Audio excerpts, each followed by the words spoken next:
Hello, mathematicians. Today we will be talking about subtracting mixed numbers using a number line. When we're doing this, we're concentrating on standard 4 and F3, which is adding and subtracting mixed numbers with like denominators by replacing each mixed number with an equivalent fraction and or by using the properties of operations and the relationship between addition and subtraction. Today we will be concentrating on this relationship between addition and subtraction. We are going to use addition to help us solve subtraction. So before we begin, it's important that we review some vocabulary. First, let's review what a mixed number is. A mixed number is a number that has a whole number and a fraction. So in our example, 2 1/2, 2 would be the whole and 1/2 would be the fraction. We have 2 wholes and 1/2 extra. Something to know about mixed numbers is they're always greater than 1. You always have at least 1 whole and some extra parts. Let's also review what a like denominator is.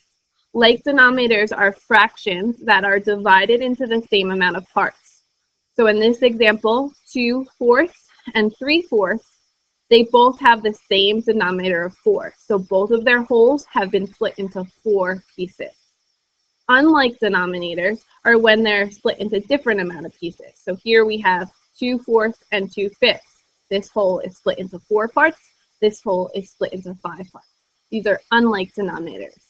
In this standard, we will be concentrating on fractions and mixed numbers that have like denominators. The denominators are the same. Let's also review what a benchmark fraction is. Benchmark fractions are almost like your sight words of fractions. They are the fractions that you should know or be able to visualize exactly what they look like and how much space they take up. Knowing these will help you compare fractions easier and also in our skill with adding and subtracting them. So some common benchmarks are 1/4 and 1/2. We also have benchmark whole numbers or benchmark numbers. These are the whole numbers that you use often to round to or to count by. You know them very easily and they're going to help us solve our work today. So some common benchmarks are 5, 10, or even counting by ones, 1, 2, 3. Now that we review vocabulary, let's move on to reviewing the strategy of counting up for solving subtraction. So this was a strategy that you learned as a way to help you determine how to subtract whole numbers. So if we look at the problem 82 minus 49, when we're solving 82 minus 49 using the counting up strategy, we start by drawing ourselves a number line. When we draw number lines, the number that is the smallest starts on the left-hand side. The number that is the largest starts on the right-hand side. Remember that number lines increase as you move to the right. Okay, so in this problem, we started by labeling 82 on the right and 49 on the left.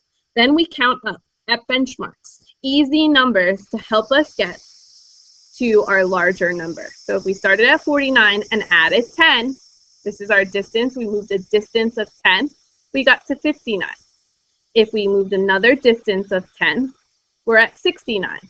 Another distance of 10 is 79. Finally, if we added another 10, it would be too much. So we're going to add 3 more. When we added 3 more, we're now at 82. So the distance between 49 and 82, we solve by adding these smaller distances together. So we're going to add them together. 10 plus 10 plus 10 plus 3. When we add these partial sums together, we get a total of 33. So here in the counting up strategy, we realize that the distance between 49 and 82 is 33. When we're solving subtraction problems, we're really finding what is the distance between these two numbers. So we can use the counting up strategy or use addition to help us solve what that distance is. So now that we have reviewed the counting up strategy, let's look at using this strategy to subtract mixed numbers.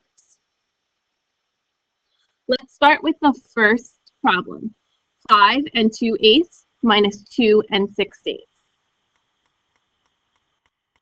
So our first step is to draw a number line. Remember, a number line is a line, so it should have arrows at both ends.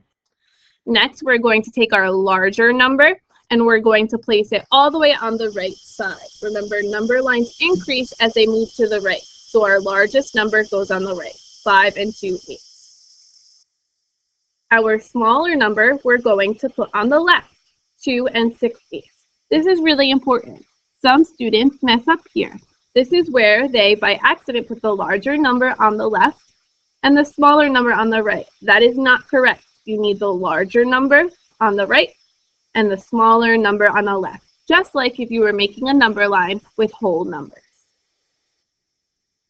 So after we have our subtraction problem set up on our number line, we want to think of what are the next closest benchmark numbers. When we're talking about benchmark numbers with fractions, we want to really think of what's the next closest whole number. So the next closest whole number past 2 and 6/8, if we're counting up after 2, comes 3. So I'm going to label 3 on the number line. We then want to see what's the closest whole number before our larger number. So the closest whole number to 5 and 2/8. We want it to be smaller. Now, the easiest way to do this is to just take the whole number that is a part of our mixed number. So our whole number that is a part of our mixed number is 5. So we're going to put 5 on the number line. Now our number line is set up and we're ready to count up. So we're going to ask ourselves, what is the distance between 2 and 6/8 and 3? Well, I know another way to say 3 is 2 and 8/8, right? Because we have 2 and another whole. So the distance between 2 and 6/8 and 2 and 8/8 is 2/8. Okay, so I'm going to label that the distance between 2 and 6/8 and 3 is 2/8. And I'm going to write that right here on the top. Now I want to think of what's the distance between 3 and 5. What do I need to add to 3 to get to 5? If you add the whole number 2, that is the distance. 3 plus 2 is 5. So I'm going to label this distance as 2. Finally, I have to think the distance between 5 and 2/8. They both have the same whole number. So what fraction can I put here to get me from 5 to 5 and 2/8?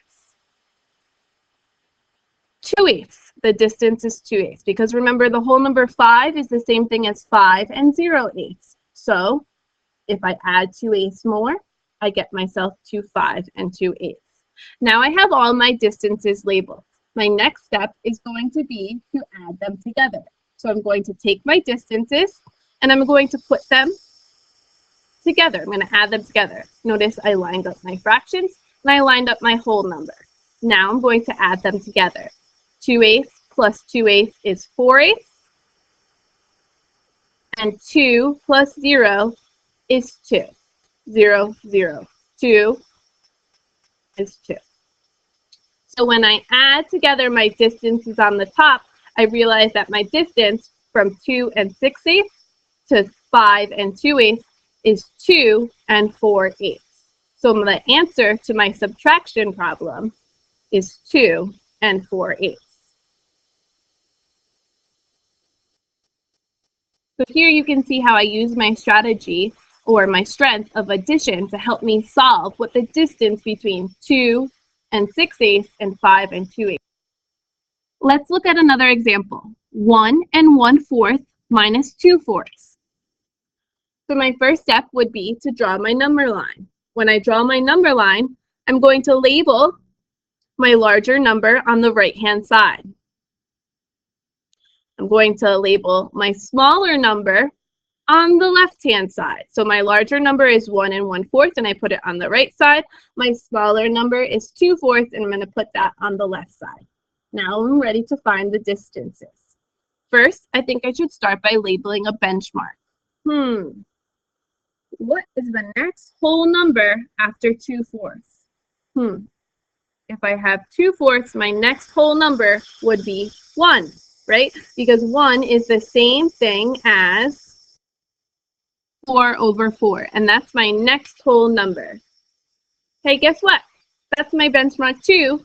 The same thing. What is the next closest whole number from 1 and 1/4? That's smaller. So in this case, I only have one benchmark, and that's okay. Now I'm going to find the distances between them. So the distance between 1 and 1/4 is 1/4, and the distance between 2/4 and 1 whole, or remember we said 4 over 4, is 2/4. Now that I have my distances, I'm going to take them, these up here, and I'm going to add them together. So 2/4 plus 1/4. 2/4 plus 1/4 is 3/4. So the distance between 1 and 1/4 and 2/4, or 1 and 1/4 minus 2/4, is equal to 3/4. So let's review our steps to using a number line to subtract mixed numbers. When we're subtracting mixed numbers using a number line, our first step is to set up our number line. We want to make sure that our bigger number is on the left. Our smaller number is on the right. Next, number 2, we want to label our closest benchmarks. If it's possible, we want to make these whole numbers. 3, we want to find the distance between your fractions and the benchmarks. Between each of your sections, label on the top how far is between them. Finally, you want to add up your distances. So this is how you use a number line to subtract mixed numbers. Good luck, and let me know if you have any questions.